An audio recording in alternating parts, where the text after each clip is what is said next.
रिश्ते में तो हम तुम्हारे बाप होते हैं, नाम है शहंशाह।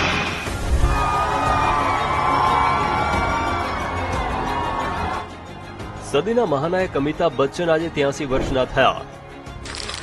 તેઓ જ્યાં ઉભા રહે છે લાઈન પણ ત્યાંથી જ શરૂ થાય છે। जहाँ खड़े हो जाते हैं लाइन वहीं से शुरू होती है। દુનિયા તેમને સદીના મહાનાયક કહે છે, પરંતુ અમિતાભના મતે અસલી મહાનાયક તેઓ નહીં પરંતુ તેમના પિતા હરિવંશરાય બચ્ચન હતા। One of the first things he taught me was मन का हो तो अच्छा, ना हो तो ज्यादा अच्छा। ઘણી રીતે આ વાત સાચી પણ ઠરે છે, કારણ કે અમિતાભના વ્યક્તિત્વને નિખારવા માટે તેમના પિતાની કવિતાઓ સહાયક બની અને તેમના જીવનને પ્રેરણા અને નવો રંગ આપતી રહી। આ વાત પણ કોઈનાથી છુપાયેલી નથી કે અમિતાભ બચ્ચનના જન્મ પહેલા તેમના પિતાએ પુત્રના જન્મની ભવિષ્યવાણી કરી હતી। 10મી ઓક્ટોબર 1942ની આ વાત છે।